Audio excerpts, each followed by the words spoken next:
దేవునికి స్తోత్రం. కూడి వచ్చిన మీ అందరికీ ప్రభు నామములో వందనములు తెలియజేస్తూ ఉన్నాము. ఒక దినము కొరకు ఏర్పాటు చేయబడిన దేవుని లేఖన భాగముగా సామెతల గ్రంథము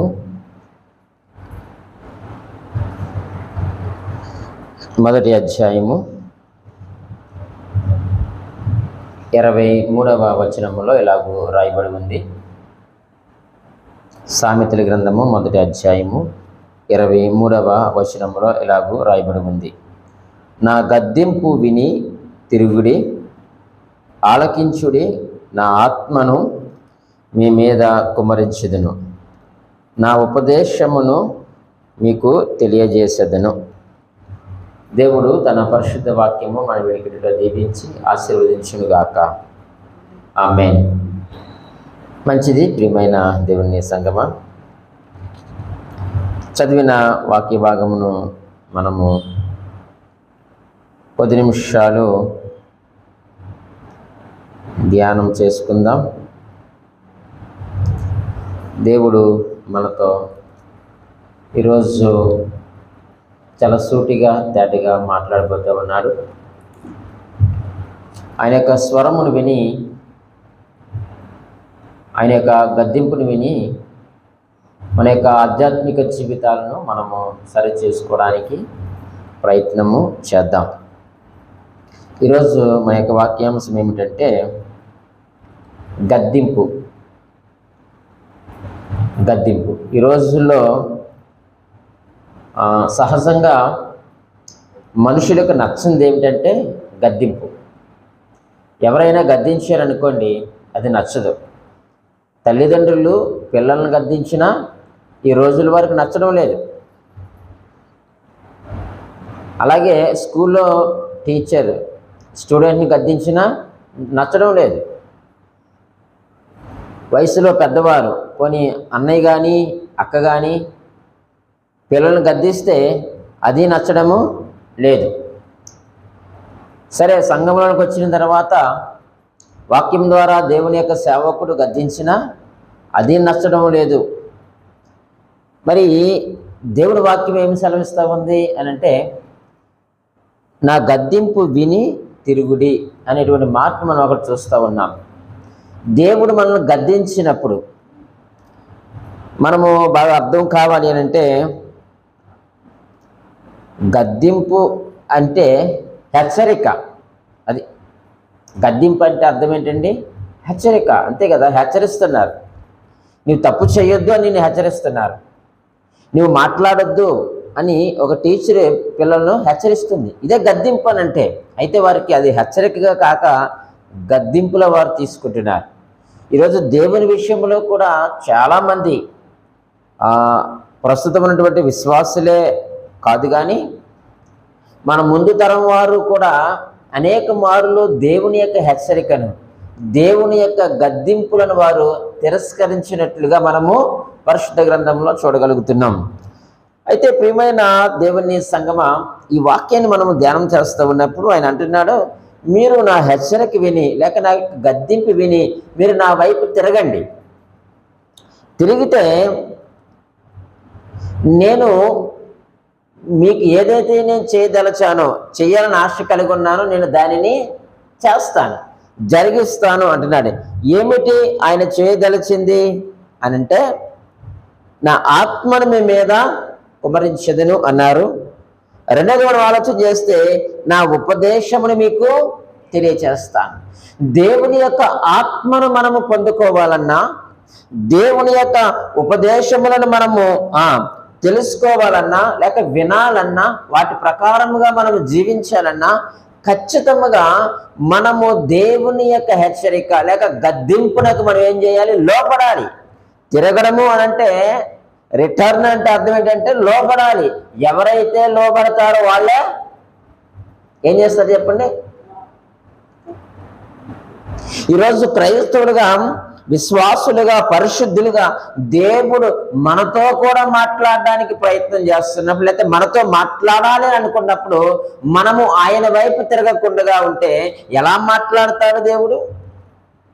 ఇప్పుడు మనం ఇక్కడికి వచ్చినామండి, నేను మీతో మాట్లాడాలనుకున్నాను, మీరు అటువైపు పక్క తిరిగి ఉన్నారనుకుని నేను మీతో మాట్లాడగలనా? మాట్లాడలేను. మీరు నా వైపు తిరిగి ఉన్నప్పుడు, నేను మీ వైపు తిరిగి ఉన్నప్పుడు మీరు ఏం చేయగలుగుతారు? మీరు నాతో మాట్లాడగలరు, నేను మీతో మాట్లాడగలను. ఇప్పుడు నేను దేవుని యొక్క వాక్యాన్ని ప్రకటిస్తున్నాను, మీరు అందరూ అటువైపు పక్క తిరిగి కూర్చున్నారనుకోండి, నేను మాట్లాడగలనా? ఇక్కడ దేవుని యొక్క వాక్యము కూడా అదే తెలియజేస్తూ ఉన్నాడు. దేవుడు మన పట్ల ఈ కార్యాలు జరిగించడానికి ఆయన ఎదురు చూస్తూ ఉన్నాడు. కాబట్టి ఇప్పుడు మనం ఆయన వైపు తిరగాలి, ఆయన గద్దింపును వినాలి, ఆయన యొక్క హెచ్చరికను మనం విని ఆయన వైపు తిరగాలి. మరి ఈ రోజుల్లో మనం ఆలోచన చేస్తే ప్రియమైన వాళ్ళరా, దేవుని యొక్క వాక్యాన్ని లేక యొక్క పరిశుద్ధ గ్రంథాన్ని ఎందుకు మనకి ఇచ్చారయ్యా అంటే, దేవుడు హెచ్చరించినటువంటి హెచ్చరికలు అన్నీ కూడా మనం విని ఆయన వైపు మనము తిరుగుతామని.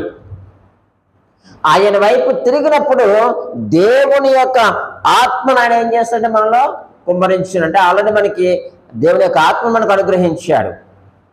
కానీ ఇక్కడ వాక్యాన్ని మనం ధ్యానం చేస్తూ ఉన్నప్పుడు మనం ఆయన వైపు తిరగాలి. మారు మనసు, రిపెంటెన్స్, మారు మనసు పొందాలి, ఆయన సొంత రక్షకుడిగా అంగీకరించాలి. ఇవన్నీ ఎప్పుడు జరుగుతాయంటే ఆయన యొక్క మాట మనం వినినప్పుడు, ఆయన యొక్క గద్దింపును మనం వినినప్పుడు, ఆయన హెచ్చరికను మనము వినినప్పుడు ఖచ్చితంగా మనము దేవుని వైపు మనము తిరుగుతాము. ఒకవేళ తిరగకపోతే ఆయనకు కలిగే నష్టం ఏమీ కూడా లేదు, మనమే నష్టపోతాం ప్రియమైన దేవుని సంగమా.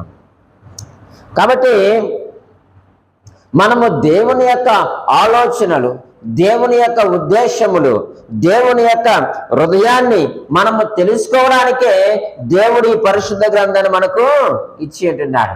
ఆయన ఏమి మనకి ఇవ్వాలనుకుంటున్నాడో, ఎలాగో ఆయన మనతో మాట్లాడాలనుకుంటున్నాడో, తన యొక్క హృదయం ఏమిటో, తన యొక్క ఆలోచనలు ఏమిటో, తన యొక్క ప్రణాళికలు ఏమిటో మనకు తెలుసుకోవడానికే దేవుడు యొక్క పరిశుద్ధ గ్రంథాన్ని మనకు ఇచ్చాడు. ఈ పరిశుద్ధ గ్రంథాన్ని మనము తెలుసుకున్నప్పుడు, ఈ హెచ్చరిక మనం విన్నప్పుడు ఖచ్చితంగా మనము దేవుడి వైపు తిరుగుతాం. కాబట్టి ఎవరైతే దేవుడి వైపు తిరుగుతారో ఖచ్చితంగా దేవుడు వారికి తన యొక్క ఆత్మను అనుగ్రహిస్తాడు.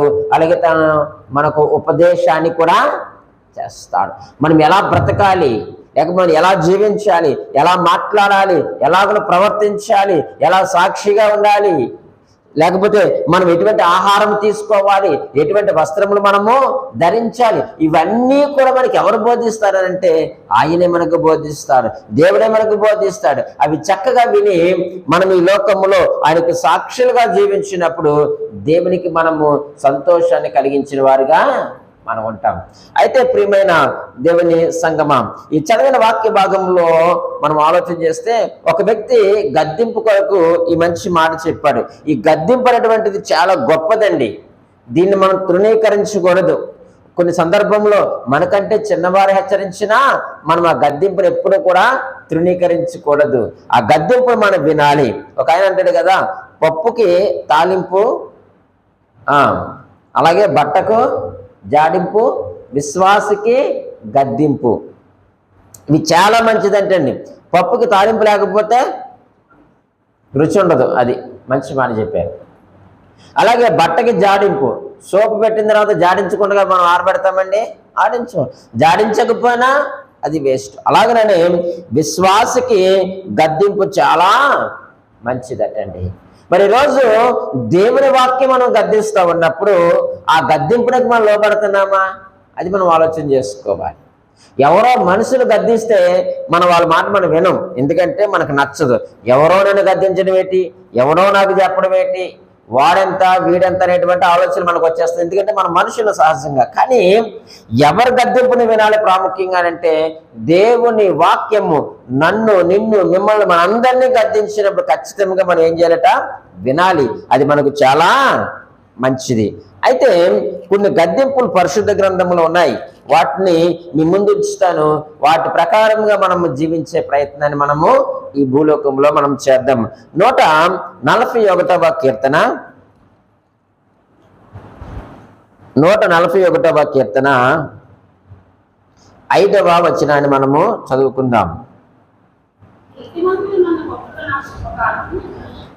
నీతిమంతులు నన్ను కొట్టుట నాకు ఉపకారము,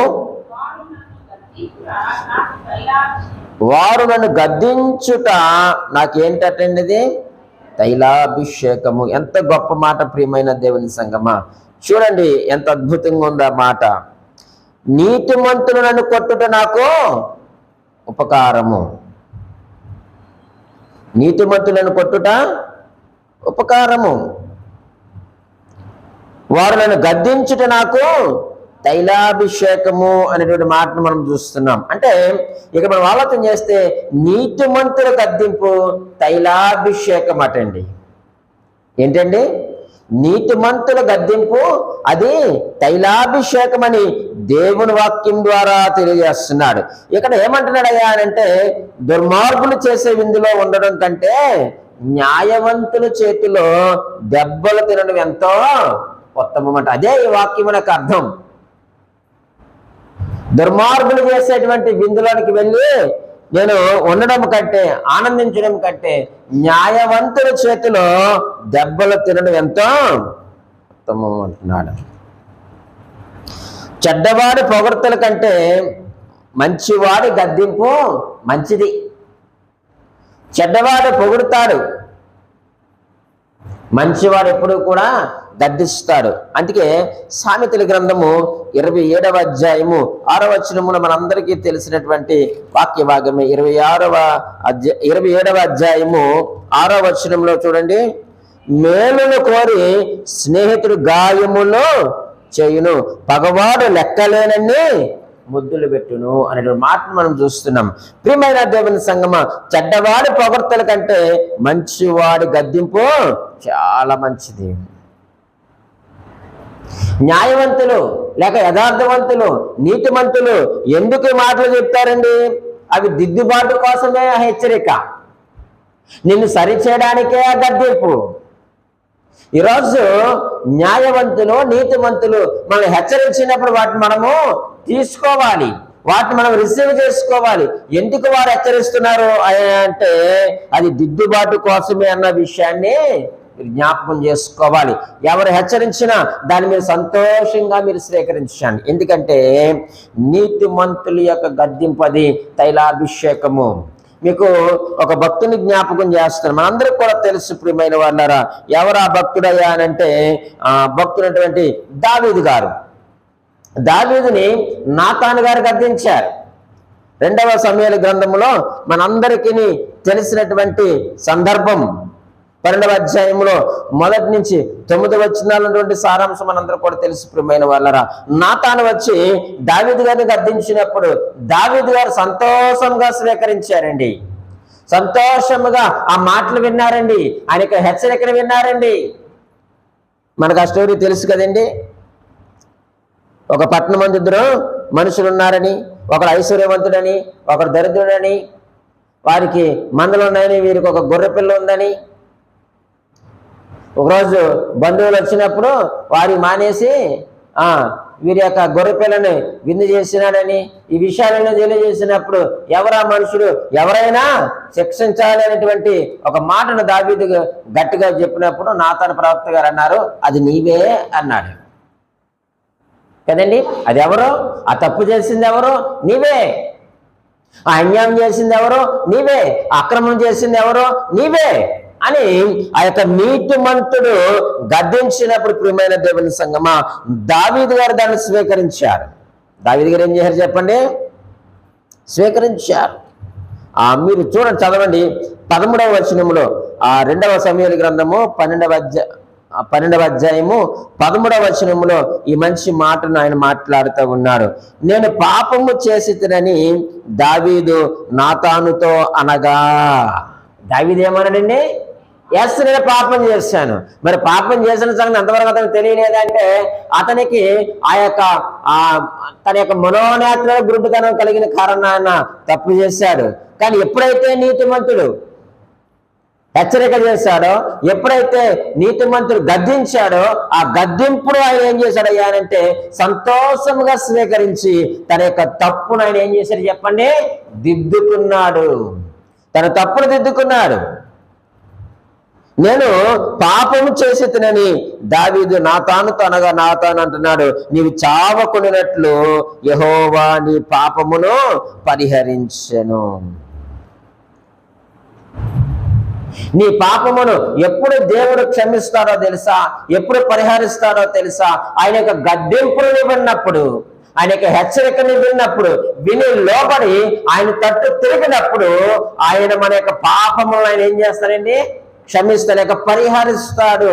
అంటే అప్పుడు మనకు ఏమర్థమవుతుంది అనంటే నీతిమంతుల గద్దింపు మనకు తైలాభిషేకముగా ఉంటుంది. యోబు గ్రంథంలో కూడా ఒక మంచి మాటని జ్ఞాపకం చేస్తాను. 6వ అధ్యాయము 24వ వచనములో ఈ మాటను చదువుదాం. 6వ అధ్యాయం 24వ వచనము. నాకు ఉపదేశము చేయుడి, నేను మౌనునై ఉండెదను. ఏ విషయమందు నేను తప్పిపోతునో అది నాకు తెలియచేయుడి. చూడండి ప్రియమైన వాళ్ళరా, ఎంత చక్కని మాట. యోబు గారు ఇలాగ ప్రత్యుత్తరం ఇస్తూ మాట్లాడుతున్నాడు. నాకు ఉపదేశం చేయండి, నాకు హెచ్చరికలు ఇవ్వండి, నన్ను గద్దించండి, నేను మౌనినై ఉంటాను, నేను మారు మాట్లాడను. నేను మన పిల్లల్ని గద్దిస్తే కళ్ళు పెద్ద చేస్తారు కొంతమంది కదండి, ముఖం అంతా ఎర్రగా అయిపోతుంది, ఏదేదో నోట్లో సొనిగెత్తుంటారు, పెదాలు అదిరిపోతూ ఉంటాయి. అంటే నేను ఎందుకు మాట జ్ఞాపకం చేస్తున్నానయ్యా అంటే మంచి కొరకు నేను గద్దించినప్పుడు నువ్వు సంతోషంగా స్వీకరిస్తే అది నీకు తైలాభిషేకముగా ఉంటుంది. నువ్వు తృణీకరిస్తే నష్టపోయేటువంటి ప్రమాదం ఉంది ప్రియమైన వాళ్ళారా. కాబట్టి ఇక్కడ యోబు అంతటి వారు ఆయన మాట్లాడితే ఏమంటున్నాడో తెలుసా? నాకు ఉపదేశం చేయండి, మీరు మాట్లాడండి, నన్ను సరి చేయండి, నేను మౌనునై ఉంటాను. ఏ విషయం ముందు నేను తప్పిపోతున్నా అది నాకు తెలియచేయండి. నేను ఏ విషయంలో తప్పిపోతున్నా నాకు తెలియచేయండి. తప్పేమి కాదు కదా, నీవు సరైన మార్గములో, సన్మార్గములో, దేవుని వాక్యములో, దేవుని యొక్క సన్నిధిలో, దేవుని యొక్క విధి విధానాలకు, దేవుని యొక్క ఆలోచనలకు, దేవుని యొక్క ప్రణాళికలకు నీవు వేరుగా పోతా ఉన్నప్పుడు దేవుని వాక్యం హెచ్చరిస్తా ఉంది, హెచ్చరిస్తారు కూడా దేవుడు నిన్ను. అప్పుడు తప్పకుండా వెనుకకు తిరగాలి. తిరిగితే మన యొక్క పాపాలు ఏం చేయబడితే మన తప్పు ఏం చేయబడుతుంది? పరిహరించబడుతుంది, లేక క్షమించబడతాయి. కాబట్టి నీతిమంతుల గద్దింపు ఏంటంటే తైలాభిషేకము అన్నాడు. మీరు ఇంటి దగ్గర ఇంకా ధ్యానం చేయండి వీలుంటే. రెండవదిగా మనం ఆలోచన చేద్దాం ప్రియమైన వాళ్ళరా. సామెతల గ్రంథము 15వ అధ్యాయము 5వ వచనాన్ని మనము చదువుకుందాం. మూఢుడు తన తండ్రి చేయు శిక్షను తిరస్కరించును, గద్దింపునకు లోబడివాడు బుద్ధిమంతుడగును. గద్దింపు బుద్ధిమంతునిగా మార్చును. రెండవదిగా మనం ఆలోచన చేస్తే, మొదటిది నీతిమంతుల గద్దింపు తైలాభిషేకం వంటిది అన్నాడు. రెండవదిగా మనం ఆలోచన చేస్తే ఒక గద్దింపు మనల్ని బుద్ధిమంతునిగా మారుస్తుందట. ఇక్కడ మీకు ఒక విషయాన్ని జ్ఞాపకం చేస్తాను. లూకా సువార్త 15వ అధ్యాయంలో మనకు ఒక మంచి ఉపమానాన్ని అక్కడ మనం చూస్తాం ప్రియమైన వారులారా.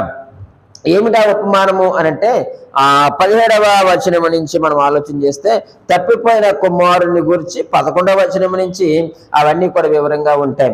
తప్పిపోయిన కుమారుడి సంగతి మనందరికీ కూడా తెలుసు. ఆయన ఏం చేశాడట? తన తండ్రి దగ్గర తనకు రావాల్సినటువంటి యావదాస్తిని పట్టుకుని ఎక్కడికి వెళ్ళిపోయాడు చెప్పండి? దూరదేశానికి వెళ్ళిపోయాడు. మనకు తెలుసు ఆ స్టోరీ. తనకు నచ్చినట్టుగా ఆయన ఖర్చు పెట్టుకున్నాడు. తన ఆస్తిని అంతా కూడా వేసనికి ఇచ్చేశాడు. రకరకాలుగా లోకానుసారంగా వాడేసుకున్నాడు. అయితే చేతిలో చిల్లి గవ్వ కూడా లేదు, తినడానికి ఆహారము కూడా లేదు ప్రియమైన వాళ్ళరా. అయితే ఆయన ఎక్కడ ఉన్నాడు ఆయన అనంటే పందులు తినేటువంటి ఆ యొక్క పొట్టు లేక తొట్టు దగ్గర ఉన్నాడు. ఆ పందులకి వేసేటువంటి పొట్టు కావచ్చు, లేకపోతే వేస్ట్ ఏదైతే ఉందో అది తినే ప్రయత్నం చేస్తూ ఉన్నాడు. మనకందరికీ తెలిసిన స్టోరీ. చూడండి 17వ వచనములో ఈ మాటను మనము చూడగలుగుతుంటున్నాం. అయితే బుద్ధి వచ్చినప్పుడు వాడంటున్నాడు, నా తండ్రి యొద్ద ఎంతో మంది కూలివాండ్రకు అన్నము సమృద్ధిగా ఉన్నది, నేనైతే ఇక్కడ ఆకలికి చచ్చిపోవచ్చున్నాను అంటున్నాడు. తన యొక్క మనస్సాక్షి గద్దించింది. బుద్ధి ఎప్పుడు వస్తుంది చెప్పండి మనకి? అయితే ఎవరైనా మనల్ని గద్దించినప్పుడు, లేకపోతే మన మనస్సాక్షి మనలను గద్దించినప్పుడు వాని యొక్క మనస్సాక్షి వాని గద్దించింది కాబట్టి వారికి ఏమొచ్చింది చెప్పండి? బుద్ధి వచ్చింది.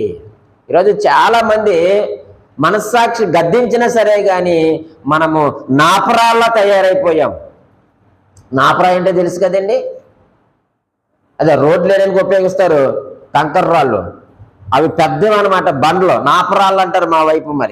మరి మీరేమంటారో మాకు తెలియదు కానీ క్వారీల్లో దొరుకుతుంది ఎక్కువ. అది మన హృదయాలు ఏమైపోయాయంటే నాపరాల్లా తయారైపోయి మన మనస్సాక్షి ఎంత గద్దించినా సరే కానీ ఆ యొక్క గద్దింపునకు మనం లోబడలేకపోతున్నాం. మనం లోబడకపోతే మనకు బుద్ధి ఎలా వస్తుంది? మనకు బుద్ధి రాకపోతే దేవుని ఉపదేశాన్ని ఎలా వింటాం? మనకు బుద్ధి రాకపోతే దేవుని యొక్క ఆత్మని ఎలా మనం పొందుకుంటాం? కాబట్టి ప్రియమైన వాళ్ళారా, ఇక్కడ మనం ఆలోచన చేస్తే ప్రియ దేవుని సంగమా, తన యొక్క మనస్సాక్షి గద్దించినప్పుడు ఆ కుమారుడికి ఏమొచ్చింది చెప్పండి? బుద్ధి వచ్చి అప్పుడు వారి యొక్క మనోనేత్రాలు తెరవబడి అతను అంటా ఉన్నాడు. అప్పుడు ప్రియమైన వాళ్ళారా చూడండి, ఆ మాటను మనం చూస్తాం అక్కడ, నా తండ్రి యొద్ద ఎంతో మంది కూలివాండ్రులకు ఏమి జరుగుతుంది? సమృద్ధిగా ఆహారం దొరుకుతుంది, నేనైతే ఆకలితో చచ్చిపోతున్నాను. మరి డబ్బున్నంత వరకు తన మనస్సాక్షి గద్దించలేదా? గద్దించే ఉంటది. అప్పుడు కన్ను మున్ను ఆనలేదు అయ్యగారికి. అప్పుడు ఏం కనిపించలేదు ఆయనకి? కన్ను ముందు కనబడలే. తన చేతుల డబ్బు అలా చేసింది, ఆ గర్వం అలా పనిచేస్తుంది. తిన్నాడు, త్రాగాడు, వేసలికి ఖర్చు పెట్టాడు, తనకు నచ్చినట్లుగా లోకంలో బ్రతికాడు ప్రియమైన వారులారా. కానీ ఒక దినమున తన చేతుల ధనమంతా కూడా ఖర్చు అయిపోయింది. కనీసము తినడానికి ఏమి లేదు చెప్పండి, తిండి లేదు, త్రాగడానికి నీళ్లు దొరకలేదు. ఒకవేళ నీళ్లు దొరికితే దొరకవచ్చు గాక, ఎంతకాలం నీళ్ళతో మనం బ్రతుకుతాం? శరీరానికి పోషకాహారం లేకపోతే నిరసించిపోతాం కదా. చివరకు వాడు ఆ పందులు తినేటువంటి పొట్టును తినడానికి ప్రయత్నం చేశాడు. కడుపు నింపుకోవాలని ఆశపడను. ఆ మాటను చూద్దామా మనం ప్రియమైన వాళ్ళారా? 10వ వచనంలో 16వ వచనంలోనే ఆ మాటను మనం చూస్తున్నాం. వాడు పందులు తిని పొట్టుతో తన కడుపు నింపుకొని ఆశపడను గాని ఎవడను వానికి ఏమీ ఇవ్వలేదు. చుట్టూ చూస్తున్నప్పుడు శూన్యం ఏమీ కనిపించలేదు, నిర్మానుష్యముగా ఉంది ప్రియమైన వాళ్ళరా. ఒకప్పుడు చుట్టూ స్నేహితులు ఉండొచ్చు గాక, ఎప్పుడు నిత్యము పబ్బుల్లో ఉండొచ్చు గాక, వైన్ షాపుల్లో ఉండొచ్చు గాక, వేసల మధ్య గడపచ్చు గాక. అదంతా ఎప్పుడో తెలుసా? వాడి చేతిలో ధనం ఉన్నంత వరకునే. ఎప్పుడైతే తన చేతిలో ధనమంతా అయిపోయిందో వాడి చుట్టూ ఎవరు కూడా లేరు. కనీసం వాడు త్రాగిన ఆ యొక్క పప్పు దగ్గరకో వైన్ షాప్ దగ్గరికే వెళ్ళి నాకు 100 రూపాయలు ఇవ్వని అడిగే ఉంటాడు కదా, లేకపోతే కొంచెం మందు పోయినని అడిగే ఉంటాడు కదా. వాడు తిన్న రెస్టారెంట్లోకి వెళ్ళి కొంచెం అన్నం పెట్టనని అడిగే ఉండొచ్చు. ఎందుకంటే చాలా మార్లు చుట్టుప్రక్కల తిరిగి అక్కడే ఎంజాయ్ చేశాడు కాబట్టి. ఒకవేళ ఆయన వెళ్ళేటువంటి వేషం దగ్గరికి వెళ్ళి కూడా అడుగుంటాడు, నువ్వెవడు వారో నాకు తెలియదు, అవతలికి పోరాని ఉంటారు. అందుకే ఎక్కడికి వచ్చి చివరికి చెప్పండి, ఇంతమంది వేసులు ఖర్చు పెట్టాడు, ఏ వేసు కూడా నీకు అన్నం పెట్టలేదా? పెట్టదు. ఆమెకు కావలసింది ధనమే కానీ ప్రేమలో ఆప్యాయతలు వారి దగ్గర దొరకవు. పబ్బుల్లో ప్రేమలో ఆప్యాయతలు దొరకవు, ఈ లోకములో ప్రేమలో ఆప్యాయతలు దొరకవు. ఇవన్నీ కూడా నీ చేతిలో ధనం ఉంటేనే, నీకు విలువ ఉంటేనే. చివరికి పందుల దగ్గరికి వచ్చాడు. చివరికి ఆ పందులు కూడా ఒప్పుకోలేదు. ఎందుకు ఒప్పుకుంటాయండి? ఒప్పుకో.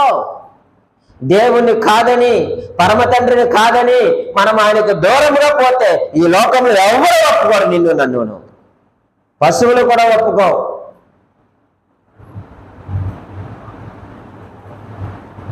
చివరికి పంది కూడా తనని పక్కకు చేర్చుకోలేదంటే ఎంత దౌర్భాగ్యమైన పరిస్థితిలో ఉన్నాడు. పరమ తండ్రి అయిన దేవుని విడిచిపెడితే, దేవుని యొక్క వాక్యమును విడిచిపెడితే, ఆయన యొక్క ఆలోచనల ప్రకారంగా మనము నడుచుకోకపోతే, ఆయన యొక్క ఉపదేశమును మనము తృణీకరిస్తే ఖచ్చితంగా మనల్ని ఎవరు కూడా లోకంలో మనం చేరదీయండి, మన జీరోలం అయిపోతాం. ఆయన లేకపోతే మనం నథింగ్. కాబట్టి అతనికి ఎవరు గుర్తొచ్చారు? మరలా తన తండ్రి గుర్తొచ్చాడు. దేవుని స్తోత్రం. ఈరోజు మనకి మన తండ్రి గుర్తొస్తున్నాడా? మనకి అన్ని బాగున్నంతసేపు మనం తండ్రిని పట్టించుకోం. మనకు నచ్చినట్లు మనం బ్రతుకుతాం. కాలు చేయవంగిన తర్వాత మన సర్వసాన్ని కోల్పోయి ఒంటరిగా మిగిలిపోయినప్పుడు అప్పుడు ఖచ్చితంగా మన మనస్సాక్షి మనల్ని ఏం చేస్తుంది చెప్పండి? గద్దిస్తుంది. ఇతన్ని కూడా అలాగే గద్దించింది ప్రియమైన వాళ్ళారా. గద్దింపునకు లోబడ్డాడు కాబట్టి వాడికి బుద్ధి వచ్చింది. బుద్ధి వచ్చి ఎక్కడికి వెళ్ళాడు చెప్పండి, ఆయన తన తండ్రి దగ్గరికి వెళ్ళాడు. విచిత్రం ఏంటో చెప్పమంటారా? విచిత్రం ఏంటో చెప్పమంటారా ప్రియమైన వాళ్ళారా? ఆయన ఒక మంచి మాట అన్నాడు. నేను లేచి 18వ వచనంలో నా తండ్రి యొద్దకు వెళ్ళి ఏమన్నాడు? తండ్రి, నేను పరలోకమునకు విరోధముగాను నీ ఎదుటను పాపము చేసి తిన్నని, ఇక మీదట నీ కుమారుని అనిపించుకుంటే యోగ్యుని కాను, నన్ను నీ వారిలో ఒకనిగా పెట్టుకొనమని అతనితో చెప్పుదని అనుకొని లేచి తండ్రి యొద్దకు వచ్చాడు. చెప్పేదని అనుకొని, ఎప్పుడు చెప్పేదని అనుకున్నాడు? వాని యొక్క మనస్సాక్షి గద్దించినప్పుడు బుద్ధి వచ్చింది, చూశారు. అప్పుడు అనుకున్నాడు అనమాట. తన తండ్రి తన గృహం అంతా కూడా తన కళ్ళెదురుగా కనిపించినప్పుడు అప్పుడు అనుకున్నాడు, అయ్యా నేను నీకు పరలోకమునకు కూడా విరోధం ఏం చేశాను? ఎస్, అందుకే ఆయన అన్నాడు, మనం చదివిన మొదటి అధ్యాయం 23వ వచనంలో, నా గద్దింపు విని నా వైపు తిరగండి, నేను నా ఆత్మను మీ పైన కుమ్మరిస్తాను, నేను ఉపదేశం చేస్తాను ఎలా బ్రతకాలో. ఒకవేళ దగ్గర ₹1,00,00,000 ఉంటే ఎలా ఖర్చు పెట్టాలని చెప్తాను. ఆయన చెప్పకపోతే ఇలాగే ఖర్చు పెడతాం. ఆయన చెప్పకపోతే ఈ కుమారుడు ఎలా ఖర్చు పెట్టాడో వృధాగా అలాగే మనం ఖర్చు పెడతాం. ఈ రోజు మన దగ్గర ఉన్న ప్రతి రూపాయి విషయంలో కూడా దేవుని అడగండి, ప్రభువా నేను ఈ రూపాయలు ఎలా ఖర్చు పెట్టాలి? ఈ ₹10 లేకపోతే నువ్వు నాకు ఇచ్చిన జీతాన్ని, నువ్వు నాకు ఇచ్చిన బోనస్ని, లేకపోతే అది లోనే కావచ్చు, ఏదైనా కావచ్చు, నువ్వు నీకు దేవుడు ఇచ్చినటువంటి ప్రతి దాన్ని కూడా ఎలా ఖర్చు పెట్టాలో దేవుణ్ణి అడగండి. లేకపోతే అది బూడిదలో పోసిన పన్నీరు అయిపోతుంది. నీ కష్టార్జితం అంతా కూడా వృధా అయిపోతుంది. అడగాలి. మనం కొన్ని విషయంలోనే అడుగుతాం, ప్రభువా నేను బయటికి వెళ్తున్నాను క్షేమంగా నడిపించు, లేకపోతే నాకు ఒంట్లో బాగాలేదు ఆపరేషన్కి వెళ్తున్నాను, నువ్వు పరమ వైద్యుడు కాబట్టి వాళ్ళకి మంచి జ్ఞానం ఇచ్చేసి నాకు ఆపరేషన్ సక్సెస్ చేసే. ప్రభా నేను కారు కొనుక్కుంటున్నాను, ప్రభా నేను బైక్ కొనాలి, ప్రభా నేను సైకిల్ కొనుక్కుంటాను, అది నీకు ఉపయోగకరంగా ఉండాలి, కొనుక్కున్నా ప్రభువా అడగాలి ప్రతి విషయంలో కూడా. ఎందుకంటే ఆయన ఇచ్చిన ఆ యొక్క కష్టార్జితాన్ని మనం ఏం చేస్తామని చెప్పండి? ఖర్చు పెడుతున్నాం. వృధాగా మాత్రం మనం దేవుడు మనకి ఇచ్చినటువంటి ఆ ధనాన్ని మనం ఎప్పుడు వృధాగా ఖర్చు పెట్టకూడదు. అప్పుడు మన చేతుల్లో ఏముండదు, లాస్ట్కి మరలా మొదటి నుంచి మనం ప్రారంభించవలసి వస్తుంది. దేవునికి ఇచ్చి, సేవకునికి ఇచ్చి, సహాయం చేయవలసింది సహాయం చేస్తూ, ప్రభువా నేను ఇది ఖర్చు పెడుతున్నాను, ఇది నీకు సమంజసంగా ఉందా, ఇది నీ చిత్తమే ప్రభు అని అడిగి దాన్ని నువ్వు ఖర్చు పెట్టినప్పుడు దేవుడే దానిని ఆశీర్వదిస్తాడు. ప్రియమైన దేవుని సంగం మనం ఆలోచన చేస్తే ఆ మంచి మాట ఆయన అలాగ మాట్లాడుతూ ఉన్నాడు. తర్వాత మనం చూడండి ప్రియమైన వారులారా, ఇక మీదట నీ కుమారుని అనిపించుకున్నట్టుకు యోగ్యును కాను, నన్ను నీ కూలి వారిలో ఒకనిగా పెట్టుకుని అతనితో నేను అని అంటానని తండ్రి దగ్గరికి బయలుదేరాడు. ప్రియమైన దేవుని సంగమా, ఆయన మనల్ని ఎప్పుడు కూడా తండ్రి మన కూలివానికి ఎప్పుడు కూడా మనలను చూడలేదు. చూశాడండి ఆయన? మన పరమ తండ్రి మన కూలివానిగా చూశాడా? లేదు. ఆయన తోటి వారసులుగా చూశాడు. ఆయన స్వాస్థ్యంలో మనల్ని భాగస్వాములు చేశాడు. తన యొక్క సింహాసనంలో మనలను భాగస్వాములు చేశాడు. తన యొక్క అధికారంలో భాగస్వామ్యం, అన్నిటిలో తోటి వారసులమయ్యాం. ఎలా కూలివాడిగా చూస్తాడు ఆయన మనలను? నువ్వు కాదనుకొని బయటికి పోయావు, నేను కాదనుకు బయటికి పోయి, తండ్రి నేను మరలా వస్తాను కూలివాడిగా చెయ్యి, పనివాడిగా చెయ్యి అంటే మీరు చెప్పండి, ఒకవేళ మీ పిల్లలు ఎక్కడికన్నా తప్పిపోయారని బయటికి పోయారని మిమ్మల్ని కాదని అంత ఖర్చు పడేశారు, ఏమీ లేదండి, ఇంకా నీవే దిక్కు మమ్మీ, నీవే దిక్కు డాడీ అని వచ్చేసి నేను ఇంట్లో పని చేస్తాను డాడీ అంటే మీరేమంటారు చెప్పండి? ఊరుకోరా, నువ్వు పని పెట్టరా, నువ్వు నా కొడుకువి అంటారు. ఆడ ఎంత దౌర్భాగ్యమైన పని చేసిన అంతా కూడా పోయింది. ఇంకా మేమంటా, నువ్వు నా కొడుకురా, నువ్వు నా ఇంట్లో పనుడు పెట్టరా, మీ ఇంటి అధికారివి అంటాం మనం. మరి పరమ తండ్రి ఎలా కూలోడి కింద పెట్టుకుంటాడు? నన్ను పెట్టుకుంటాడా? నిన్ను నన్ను వెదకి రక్షించడానికి, ఆ యొక్క వ్యసనముల నుంచి, ఆ యొక్క పాపము నుంచి, ఆ యొక్క అవిధేయత నుంచి ఆయన మనల్ని విడిపించడానికి కదా తన కుమారుని లోకంలోనికి పంపించాడు.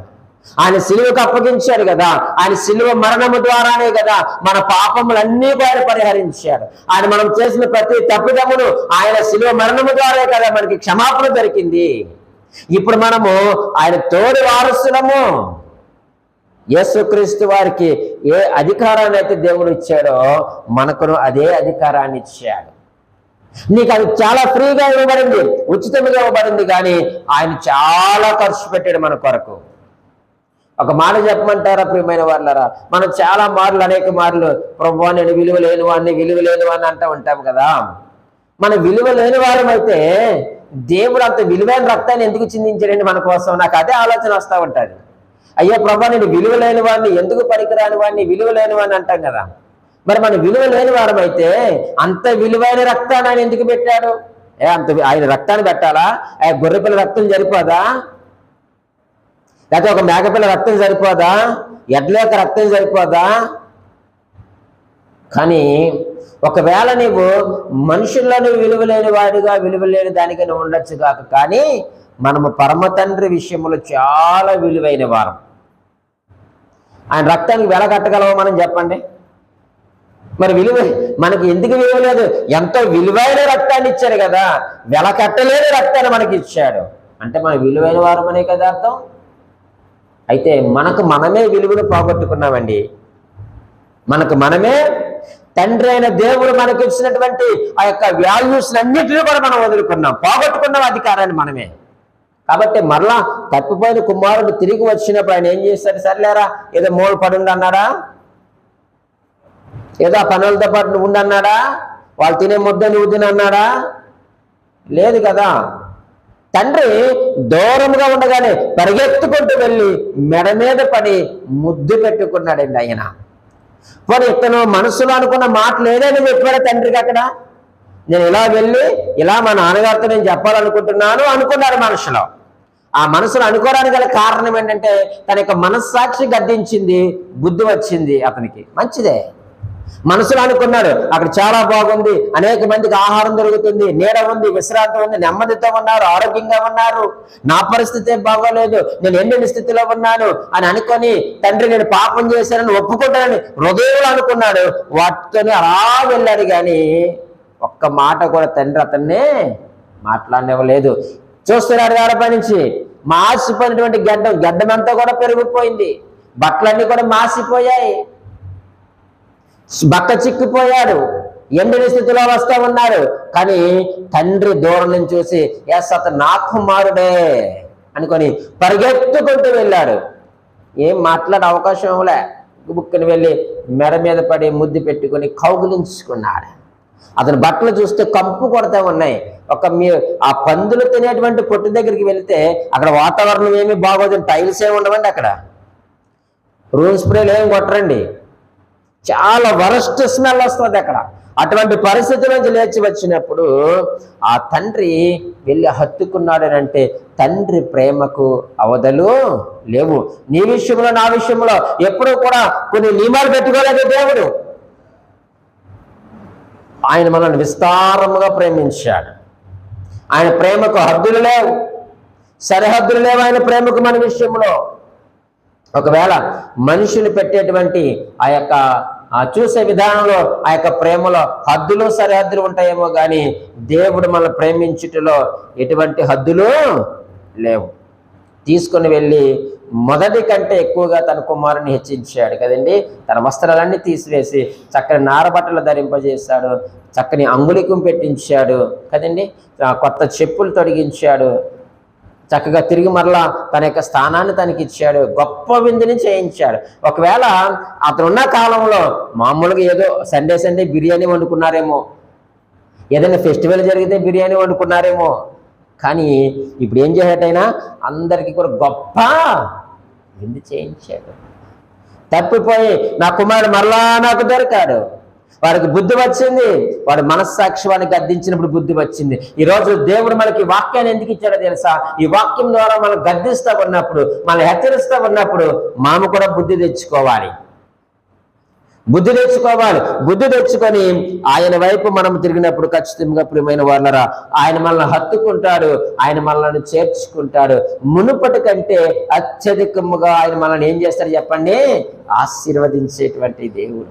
నీ పాపాలు క్షమించేశాడేక అవి ఎన్నడూ కూడా జ్ఞాపకం చేసుకోడు ఆయన. నువ్వెంత మురికిలో ఉన్నప్పటికీ, ఎంత పాపపు కోపములో ఉన్నప్పటికీ నువ్వు బుద్ధి తెచ్చుకొని ప్రభువా నీవు తప్ప నాకు వేరొక ఆధారం లేదు నాయన, నీవు మాత్రమే నా పాపపు భారాన్ని తీయగలవని ఆయన ఎదుటికి వచ్చి పశ్చాత్తాపడితే కాళ్ళ మీద కూడా ఆయన పడినవాడండి. ఆయన మనల్ని హత్తుకొని ప్రియమైన వాళ్ళరా మన పాత ప్రాచీన జీవితాన్ని స్వభావమును ఆయన తీసివేసి నవీన నూతనమైనటువంటి స్వభావమును ఆయన మనకు అనుగ్రహించేటువంటి దేవుడు. మరి ఈరోజు గద్దింపుకు వింటున్నావా?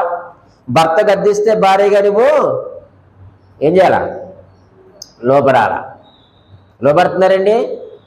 నేను అనుకుంటున్నాను లోబడతలేదా? లోబడాలి. అలాగే కొన్ని సందర్భంలో భార్య ఏదైనా చెప్పినప్పుడు, హెచ్చరిక ఇచ్చినప్పుడు వాటిని మనం తీసుకోవాలా. నువ్వేని చెప్పేది, నువ్వెంత చెప్పేది అంటే కుదరదు. ఇక్కడ భార్య భర్త ఇద్దరు కూడా అంటే జోడు గుర్రాల్లాగా సమానంగా వెళ్ళాలి, ఆ జోడెద్దుల్లా వెళ్ళాలి. అప్పుడే ఆ కుటుంబం సవ్యంగా ముందుకు వెళ్తుంది. లేదు నీ గద్దింపు నాకొద్దు, నీ హెచ్చరిక నాకొద్దు అనుకుంటే ఆ యొక్క కుటుంబం అంతా కూడా స్ట్రగుల్స్లో పడిపోతుంది. ప్రియమైన వాళ్ళరా దేవుని వాక్యము గద్దించినప్పుడు నీ విని తిరుగు. ఆయన గద్దించినంత మాత్రం నీ భర్త నేను గద్దించాడు అనుకోండి, నన్ను గద్దిస్తావా, నన్ను హెచ్చరిస్తావా, ఏమనుకుంటున్నావు? ఉదయం నుంచి సాయంత్రం వరకు నేను ఎంత అడవాడు చేస్తున్నాను తెలిసే ఇంట్లో. ఇప్పుడు వచ్చి మాట చెప్తున్నాను వాడు వచ్చిన నేను నీలో పెట్టమంటాడు, ఏ మనిషిలో ఏమంటాడు, తీసుకోలేవా అంటారు చాలామంది కదండి. ఒకవేళ భార్య ఏదైనా ఒక హెచ్చరిక చేస్తుంది అనుకోండి, నువ్వేంటి నాకు చెప్పేది, ఎంతలో ఉండాలో అంతలో ఉండు. ఇవి కుటుంబాలకు మంచివి కాదు. దేవుని వాక్యం హెచ్చరించినప్పుడు ఖచ్చితంగా వాటిని మనం సంతోషంగా తీసుకోవాలి. దావీదు అంతటి వాడే రాజు అయినప్పటికీ కూడా ఆ నీతిమంతుడైనటువంటి నాతాను యొక్క గద్దింపును సంతోషంగా స్వీకరించినాడు. కాబట్టే తన తప్పును దిద్దుకున్నాడు. కాబట్టే దేవుడు దావీదును ఆశీర్వదించాడు. నీతిమంతుల గద్దింపు తైలాభిషేకము వంటిది. గద్దింపు బుద్ధిమంతునిగా మార్చింది. ప్రియమైన దేవుని సంగమా, ఈరోజు దేవుని వాక్యం మనం గద్దిస్తూ ఉన్నప్పుడు మనం సంతోషంగా వాటిని స్వీకరించాలి. ఎందుకయ్యానంటే మనం బాగుండాలనే దేవుడు మనల్ని గద్దిస్తూ ఉన్నాడు, మనం సరిచేయడానికే దేవుడు హెచ్చరిస్తూ ఉన్నాడు. అందుకే ఈ యొక్క దేవుని యొక్క వాక్యాన్ని మనకి ఇచ్చాడు ఆయన. ఈ యొక్క పరిశుద్ధ గ్రంథాన్ని ఆయన మనకు అందుకే మనకి ఇచ్చిన్నాడు. ఆ యొక్క వాక్యానుసారంగా మనము జీవించడానికి మనము ఎల్లప్పుడూ ప్రయత్నం చేయవలసిన వారిగా మనం ఉన్నాం. నా హెచ్చరిక విని నా వైపు తిరగండి, వినండి. నా ఆత్మను మీ మీద నేను కుమ్మరిస్తాను, నా ఉపదేశమును మీకు వినిపిస్తాను. నా వైపు తిరగండి. మరి దేవుని వైపు మనం తిరుగుతున్నామా? మనం తిరగడమే కాదు, మన కుటుంబాలు, నీ భర్తను లేక నీ భార్యను, నీ పిల్లలను అందరినీ కూడా దేవుని వైపు మనము నడిపించుకోవాలి. దేవుని వాక్యము గద్దించినప్పుడు మనము చక్కగా వాటిని వినాలి. వినేటువంటి బుద్ధి మనకు ఉండాలి. ఎందుకనంటే దేవుడు గద్దించాడనంటే అర్థం ఏంటో తెలుసా? మనను ఆశీర్వదించబోతున్నాడని అర్థం. ఎప్పుడు గద్దిస్తాడు? మనం ఏదో చిన్న చిన్న మిస్టేక్ చేసినప్పుడు గద్దిస్తాడు. వాటిని ఆ గద్దింపుడు మనం విని తిరిగినప్పుడు ఖచ్చితంగా దేవుడు ఏం చేస్తాడు? ఆశీర్వదిస్తాడు. తప్పిపోయిన కుమారుడు తన యొక్క మనస్సాక్షి గద్దించి తిరిగి వచ్చినప్పుడు దేవుడు తన తండ్రి ఉన్నతమైన స్థానంలో నిలబెట్టాడు కొడుకుని. పనుడుగా ఉంటానన్నాడు కానీ అసలు ఆ ప్రస్తావనే తీసుకొని రానివ్వలేదు. దావీదు పాపం చేశానని ఒప్పుకున్నాడు కాబట్టి దేవుడు అతన్ని ఏం చేశాడు? క్షమించాడు. తన యొక్క పాపాన్ని ఏం చేశాడంటే దేవుడు పరిహరించాడు. మనము పాపము చేసిన తర్వాత అంటే పాపం చేయమని కాదు, ఒకవేళ తెలియకుండా మనం ఏదైనా తప్పిదం చేస్తే మనం ఒప్పుకుంటే దేవుడు ఏం చేస్తాడు? పరిహరించే దేవుడు. అతను తెలియక చేశాడు, అతను చేశాడు, కానీ హెచ్చరించినప్పుడు తప్పుని ఒప్పుకున్నాడు. ఈరోజు మనము దేవుని మనం హెచ్చరించినప్పుడు మనం ఒప్పుకుందాం. ఆ దేవుడు హెచ్చరించినప్పుడు మనం ఏమనుకోవాలో తెలుసా? దేవుడు తన యొక్క హృదయాన్ని నాకు తెలియచేయడానికి, దేవుడు తన యొక్క ఆలోచనలను నాకు తెలియచేయడానికి, మరింత విపులముగా నేను దేవుని గురించి తెలుసుకోవడానికి దేవుడు నన్ను హెచ్చరిస్తున్నాడని మనం గ్రహించాలి. దేవుడు నన్ను ఏదో హెచ్చరించిపోతున్నాడని మనము గ్రహించాలి. దేవుడు ఏదో ఒక ప్రమాదం నుంచి నన్ను తప్పించిపోతున్నాడని మనం గ్రహించి ఆ గద్దింపుని విని ఆయన వైపు మనము అప్పుడు ఆయన యొక్క ఆత్మను మనకు అనుగ్రహిస్తాడు. ఆయన ఆత్మ లేని వారు ఆయన వారము కాదు. నీవు ఆయన వారువో కాదో నువ్వు తెలుసుకో, నేను ఆయన వారిలో కాదో నేను తెలుసుకోవాలి. ఎందుకంటే దేవుని యొక్క ఆత్మ లేకపోతే మనం ఆయన వారము కాదు. కాబట్టి ఇంకా చాలా విషయాలు ఉన్నాయి. ప్రభు చిత్తమైతే మరలా నెక్స్ట్ వీక్లో మనం ధ్యానం చేద్దాం. కాబట్టి దేవుని యొక్క గద్దింపును మనం విందాం, విని ఆయన వైపు తిరుగుదాం. ఖచ్చితంగా దేవుడు తన యొక్క ఆత్మను మనకు అనుగ్రహిస్తాడు, ఖచ్చితంగా ఆయన మనకు ఉపదేశాన్ని చేస్తాడు. అప్పుడు మనము క్షేమకరమైనటువంటి జీవితాన్ని మనము జీవిస్తాం. దేవుడి మాటలు దీవించి ఆశీర్వదించును గాక. ఆమేన్.